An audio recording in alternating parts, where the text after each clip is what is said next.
The merciless sun beat down on Blackage's dusty main street, where the saloon doors swung open to release laughter that sounded more like howls than joy. Inside, men had long forgotten the meaning of decency.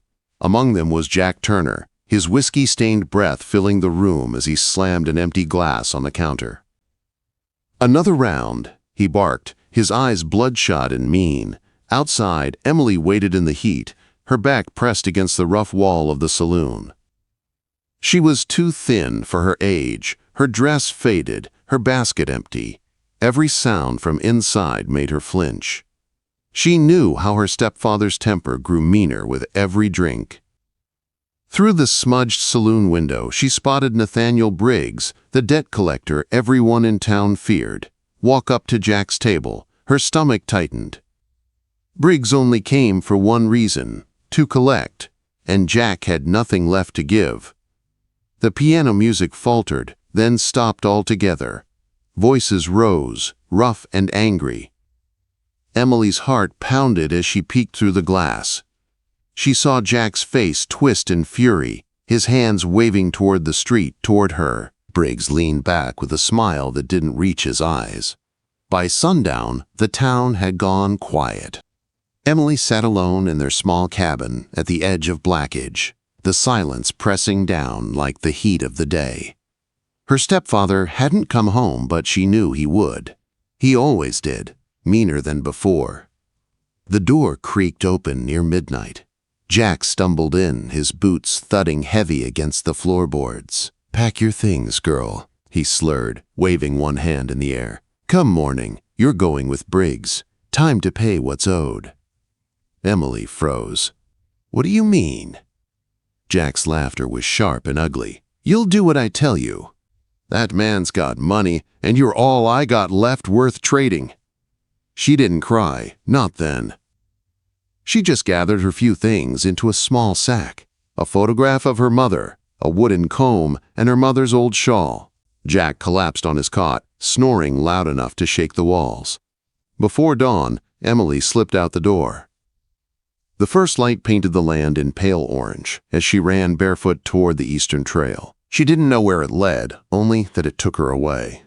Better to face the wilderness than what waited at home. The trail wound through rocks and dry brush, each step cutting her feet. Her breath came in ragged gasps. She was free, but freedom came with fear. Then came the sound she dreaded most, the thunder of hooves behind her. She turned.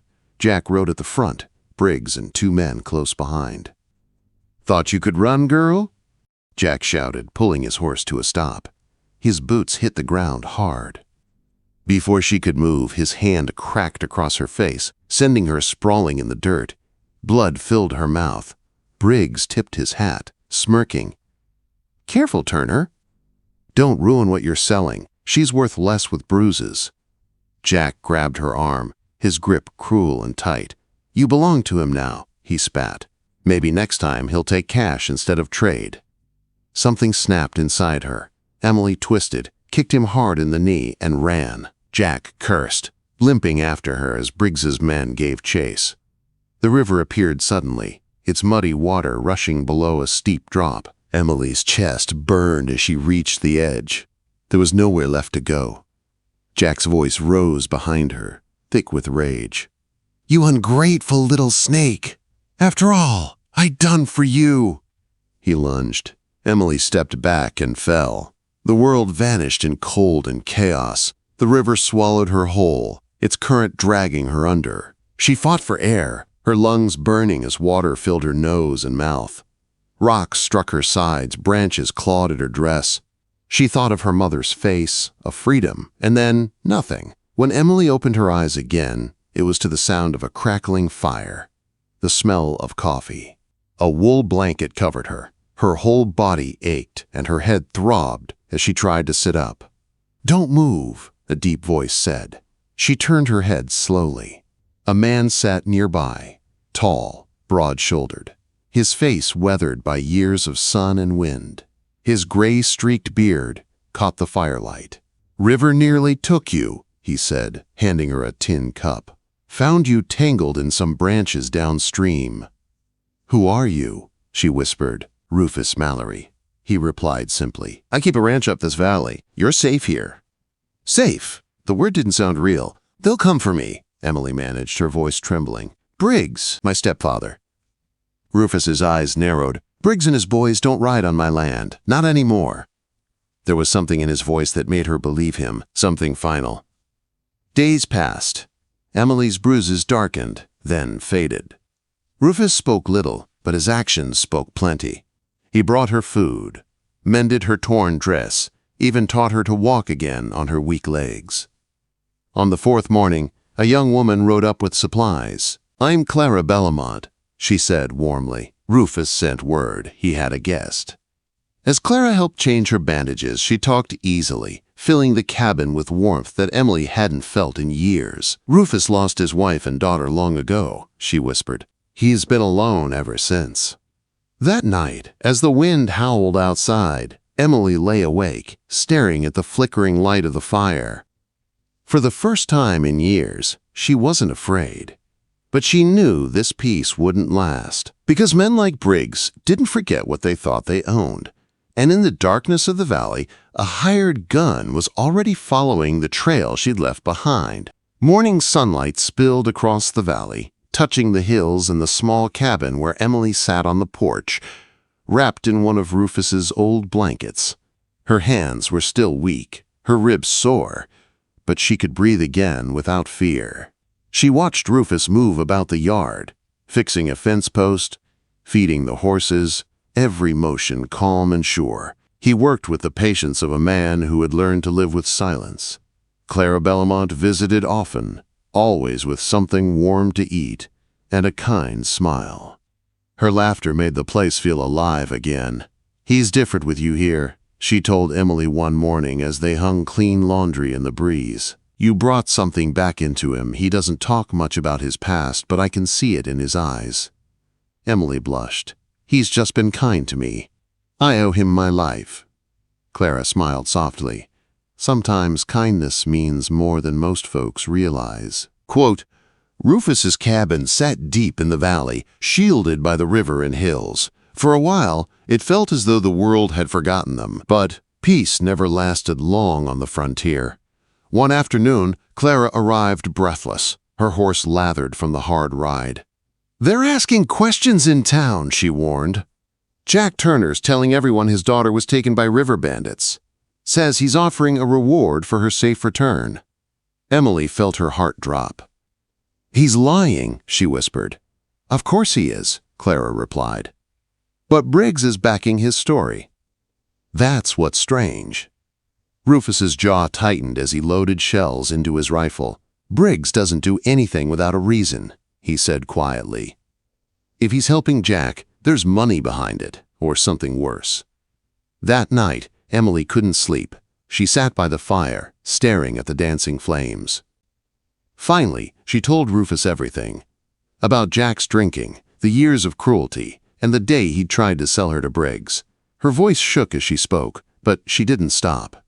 When she finished, tears ran down her face. Rufus listened in silence, his weathered face unreadable. Then he stood, walked to an old chest, and pulled out a small silver locket. "This belonged to my wife," he said softly, placing it in her hands. "She and my daughter died 15 years ago. You survived what they didn't. That kind of strength deserves something better than fear." His quiet words warmed something deep inside her. For the first time, she felt seen, not as a burden or a debt, but as a person who mattered. By dawn, the ranch was alive with motion. Rufus had reinforced the doors and windows, and taught Emily how to load a rifle. "Hope you'll never need it," he said, "but hope's not a plan." Later that day, a ranch hand stopped by with news. "Hired gun's been asking around about a girl pulled from the river," he said, lowering his voice, "heading this way by morning." Rufus's expression hardened. "Then we'll be ready."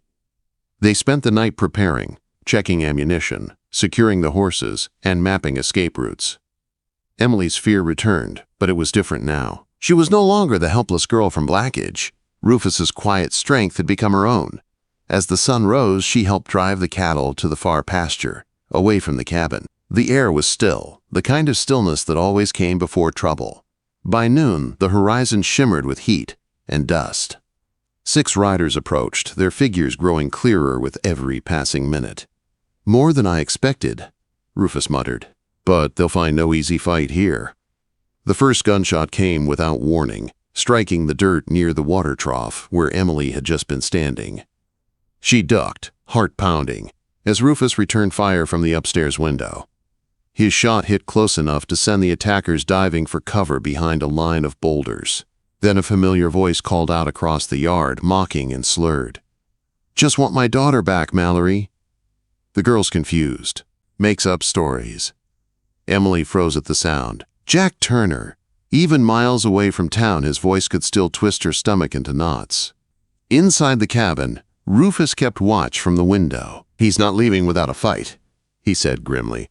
For hours, the standoff continued. Gunfire echoed through the valley, then silence. The sun crawled west, shadows stretching long and thin across the dirt yard. "Turner's getting impatient," Rufus murmured, reloading.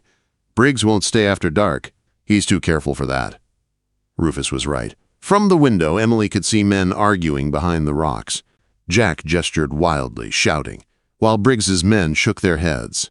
The hired gun stood apart, quiet, watching.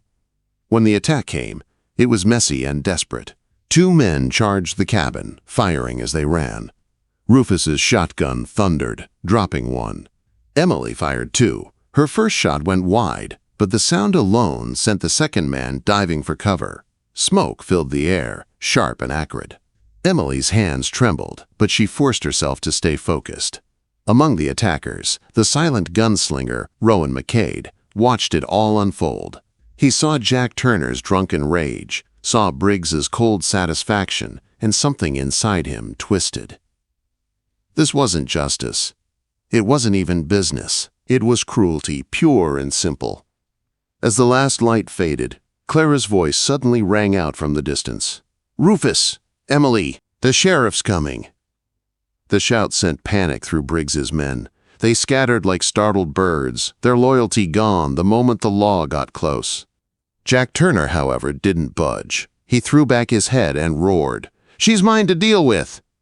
He spurred his horse forward, charging the cabin like a man possessed. The door splintered under his boot. Emily screamed as he burst inside, face twisted in rage. Rufus appeared from the back room, rifle raised, but Jack was faster, drawing his gun as he lunged toward Emily. Everything happened in heartbeats. Jack's gun lifted, Emily froze, Rufus fired, and before the echo faded, another shot rang out. From the doorway behind Jack, Rowan McCade stood there, gun still smoking. "That's enough, Turner," he said coldly. Jack froze, caught between 2 barrels and 2 men with no reason to miss. Outside, the sound of approaching horses grew louder. The law had arrived. Sheriff Abram Coulter rode into the valley with 4 deputies, dust trailing behind their horses. The fading sun turned the sky to copper as they dismounted, guns drawn, eyes sweeping over the tense scene. Jack Turner stood in the doorway, rage carved into every line of his face, his pistol trembling in his hand. Rufus Mallory stood firm, his rifle trained on him, and behind Jack, Rowan McCade's weapon remained steady, his voice quiet but cold. "Drop it, Turner," Sheriff Coulter ordered, his tone sharp as a whip crack. "It's over." For a long moment, no one moved. Then Jack sneered, lowering his weapon just enough to look harmless. "She's my daughter, Sheriff. I came for what's mine." Emily stepped forward from behind Rufus, her voice shaking but clear. "You lost that right the moment you sold me to Briggs." The silence that followed was heavy enough to crush the air from the room. Coulter's expression hardened. "You'd best think careful before you keep talking, Turner." Jack laughed, the sound bitter. "What do you know about it? She's a liar, just like her mother. Never grateful. Never." "Enough," Rufus interrupted, his voice steady but fierce. "You don't speak her name." Before the tension could break again, the sheriff reached into his saddlebag and pulled out a small velvet pouch. From it, he took a silver locket, old but well kept. "We found this under your floorboards, Turner," he said. "Recognize it?" Quote, Jack's eyes flickered, just for a second, but it was enough. "This belonged to Mrs. Mallory," Coulter continued, turning the locket over in his hand.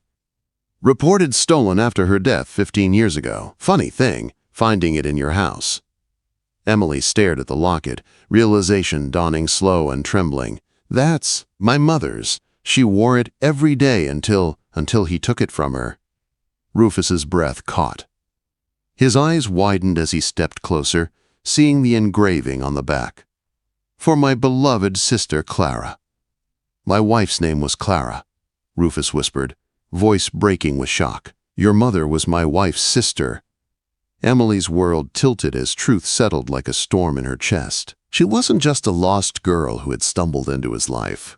She was family. Coulter nodded solemnly. "That makes her your niece by marriage, Rufus. Looks like fate's been working overtime to fix what men broke." Jack's face turned red with fury. "You can't take her from me," he shouted. Lunging forward with his hands outstretched, 3 shots rang out at once. Rufus's rifle, McCade's revolver, and Coulter's pistol. The echoes rolled through the valley like thunder. Jack Turner fell where he stood, his eyes wide open but empty. The dust settled around him, and with it, years of pain and fear ended in a single heartbeat. Emily didn't cry. She felt no sorrow, only relief so deep it left her trembling. Rufus lowered his rifle, his face heavy with regret, not for the man who'd fallen, but for all the years that girl had suffered before finding her way home. Briggs and his men were rounded up by the sheriff's posse before dawn. Under questioning, they revealed a long history of extortion and cruelty. Other young women's names came up. Debt payments turned to nightmares. Sheriff Coulter promised Emily that justice would reach every last one of them. Days passed, then weeks.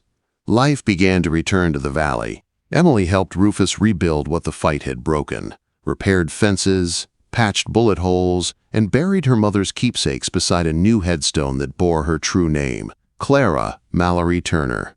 In time, the people of Blackidge came to see Emily not as the wild girl who ran away, but as the woman who survived. Clara Bellamont visited often, bringing warmth and laughter that slowly pushed the darkness away. Together, they planted flowers along the edge of the property where the final battle had taken place. Rowan McCade left town the day after the sheriff cleared the charges. He refused payment for the job he'd abandoned, but before he left, he returned Emily's mother's wedding ring. "Took it off Turner's body," he said quietly. "Figured it belonged with you." She looked at him with gratitude. "Thank you for everything." He tipped his hat, his voice low. "Choose better than she did." Then he rode away toward the horizon, never looking back. Months later, Emily stood beside Rufus on the ridge overlooking their land. The wind was soft, carrying the scent of wildflowers. Below them stretched acres of green pasture, the cattle grazing under the wide, endless sky. "I never thought peace could feel so strange," she said, her voice barely above a whisper. Rufus smiled faintly, his gaze fixed on the horizon. "Peace always feels strange after war, but it's the kind of strange worth keepin', yea." Emily nodded, the silver locket gleaming at her throat. The land that had once been soaked in fear now held promise. She had come to this valley broken, desperate, half-drowned, and found more than safety. She had found family. As the sun sank behind the mountains, painting the sky in gold and crimson, Emily felt the quiet certainty of something she'd never known before. She was home, and in that vast, untamed land where pain and redemption had walked side by side, Emily Mallory's story became a whispered legend, the tale of the girl who fell into the river and rose again to claim her freedom beneath the endless western sky.